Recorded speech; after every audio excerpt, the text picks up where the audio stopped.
Concepto de hormona y control hormonal.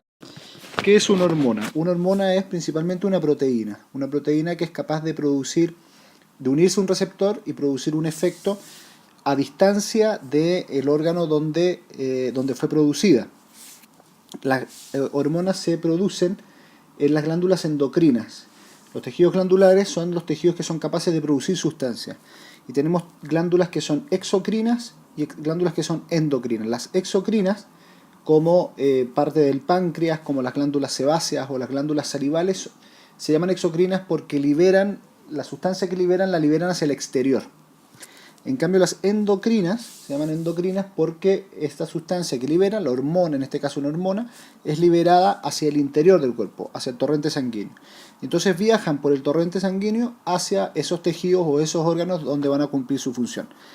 Y mediante este proceso de activar receptores en órganos distantes, lo que se llama un órgano blanco, ese órgano hacia el que se dirige la hormona, controlan muchos procesos distintos, como el crecimiento del desarrollo, el metabolismo, la función sexual, la reproducción, el estado de ánimo, entre otros.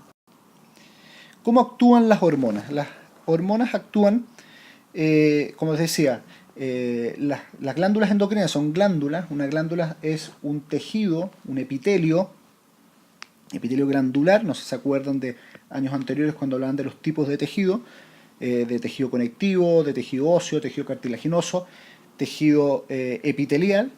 Uno de los tipos de tejido epitelial es el tejido glandular, que es aquel tejido que es capaz de producir una sustancia.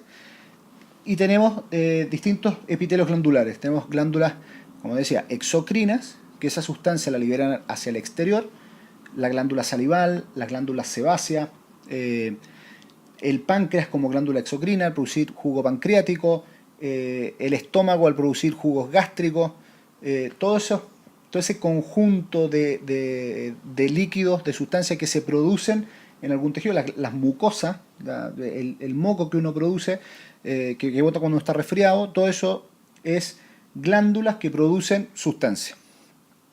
Y eso se llaman glándulas exocrinas porque esa sustancia es liberada hacia el exterior o hacia el interior del sistema digestivo, que es considerado exterior porque está comunicado con el exterior.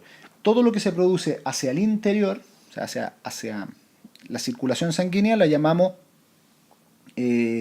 glándula endocrina. Entonces, la glándula secretora, que puede ser el hipotálamo, la hipófisis, la tiroides o suprarrenal, cualquiera de las glándulas endocrinas, va a producir una sustancia. Esa sustancia va a viajar por la sangre y va a actuar en una célula que se llama célula blanco. ¿Por qué se llama célula blanco? Porque es el objetivo, es el blanco, así como blanco de arco y flecha. Y entonces en esa célula blanco hay algún receptor que es capaz de recibir a esta hormona. Entonces la glándula secretora secreta la hormona y esa hormona va a viajar por la sangre, va a llegar a todos los tejidos, va a llegar a todas las células, pero solamente va a actuar en aquellas células que tienen el receptor. Entonces uno se podría preguntar, ¿cómo sabe la hormona en qué tejido tiene que actuar? ¿Cómo sabe la hormona TSH que produce la hipófisis que tiene que actuar en la tiroides y no actuar en el páncreas o no actuar en los músculos, sino actuar solamente en la tiroides? Bueno, porque solo las células de la tiroides tienen ese receptor que es capaz de reconocer a esa hormona y por lo tanto producir la acción. Entonces, la acción de la hormona se va a producir mediante una unión que se llama unión hormona-receptor. Entonces, la hormona y esa unión con el receptor es una unión que es específica. Tenemos, por ejemplo, acá un receptor. Este es el torrente sanguíneo. En este esquema está representado aquí el torrente sanguíneo. Estos son los distintos receptores de las células. Vemos como aquí hay un receptor en forma de triángulo, acá hay un receptor en forma de círculo, acá hay un receptor en forma de cuadrado.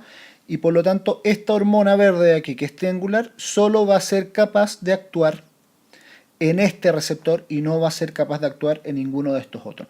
Esa unión hormona-receptor es una unión que es específica. Las hormonas son específicas para un receptor y por lo tanto solo van a actuar en ese receptor y no en otro. ¿Cómo se clasifican las hormonas? Las hormonas se pueden clasificar de distintas maneras según el criterio que utilicemos. Uno de esos criterios es, por ejemplo, según su composición química, cómo están formadas, por qué moléculas están conformadas esas hormonas. Las más pequeñas de todas son hormonas que se llaman hormonas derivadas de aminoácidos, y es que la conforma la hormona uno o dos aminoácidos, y por lo tanto es una hormona muy pequeña. Ejemplo de esto son la hormona tiroidea, por ejemplo, que está conformado por un aminoácido que se llama tirosina. Después tenemos las hormonas peptídicas, que son hormonas que son formadas por proteínas, por una cadena de aminoácidos, que eso es una proteína, una cadena de aminoácidos, y por lo tanto son hormonas más grandes, más complejas, por ejemplo la insulina. Pero también tenemos las hormonas lipídicas, en que están conformadas principalmente por lípidos, son derivados del colesterol, y por lo tanto son esteroidales. Ejemplo de esto son todas las hormonas sexuales. Las hormonas derivadas de aminoácidos entonces se derivan de los aminoácidos tirosina y triptofano. Por ejemplo, las catecolaminas, como la adrenalina, que produce la glándula suprarrenal, o la tiroxina, la hormona tiroidea T3 y T4, que son las hormonas que secreta la tiroides y que tienen que ver o que tienen toda su influencia en el metabolismo. Tenemos también las hormonas esteroidales, que son de naturaleza lipídica, derivan principalmente del colesterol. Pueden atravesar fácilmente la membrana plasmática. Esto es importante en su función, porque al ser hormonas que son derivadas de colesterol, al ser un lípido, y recuerden que la membrana plasmática es una bicapa de fosfolípidos, también está formada por lípidos, por grasa, por fosfolípidos. Las hormonas derivadas de colesterol, las hormonas esteroidales, son entonces liposolubles, son capaces de atravesar la membrana plasmática y por lo tanto no necesitan de un receptor que esté fuera de la célula. Para cumplir su acción, las hormonas esteroidales atraviesan la membrana y se unen a un receptor que está intracelular. Y uniéndose al receptor intracelular, esa unidad hormona-receptor es la que va a actuar dentro del núcleo y va a actuar generalmente estimulando la secreción o la producción de alguna proteína, porque es capaz de activar alguna secuencia de ADN que estimule la producción de esa proteína. Ejemplos de estos son la testosterona, los estrógenos, o sea, las llamadas hormonas sexuales, pero también el cortisol, que lo produce la glándula suprarrenal. Entonces, esto es simplemente para ver cómo la hormona esteroidea, al ser liposoluble, es capaz de atravesar, de unirse a un receptor que está intracelular y uniéndose al receptor intracelular, actuar a nivel de la decodificación del ADN y estimular que ese ADN sintetice para la producción de alguna proteína.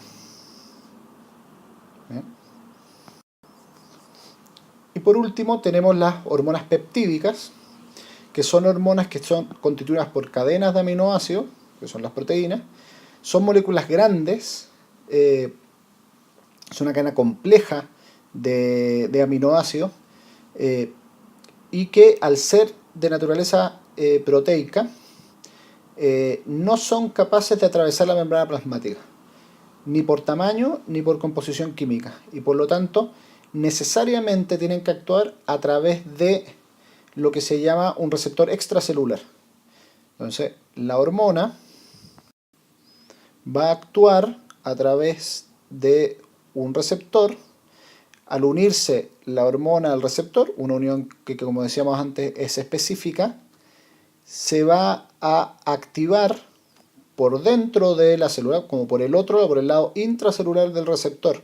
Se va a activar un segundo mensajero, que el principal segundo mensajero puede ser o el AMP cíclico, o también un segundo mensajero muy típico es el calcio, y entonces es el segundo mensajero el que va a actuar al interior del núcleo, estimulando la síntesis de proteína mediante la decodificación o transcripción del ADN. Entonces tenemos dos mensajeros. La hormona, que actúa como primer mensajero, que llega como a la puerta, en la puerta la recibe el receptor y estimula un segundo mensajero que es el que finalmente va a llevar el mensaje dentro de la célula. O sea, a diferencia de la hormona esteroidal que entraba a la célula y actúa directamente sobre el ADN, la hormona proteica, la hormona peptídica, necesita de un receptor extracelular y de la acción de un segundo mensajero. Es una cadena más larga de actuación. En resumen, entonces, las glándulas endocrinas producen sustancias químicas llamadas hormonas. Las hormonas viajan por el torrente sanguíneo hacia una célula blanco. La célula blanco posee receptores que son específicos para la acción de esa hormona y las hormonas pueden clasificarse según su composición química en hormonas peptídicas, hormonas esteroidales y derivadas de aminoácidos.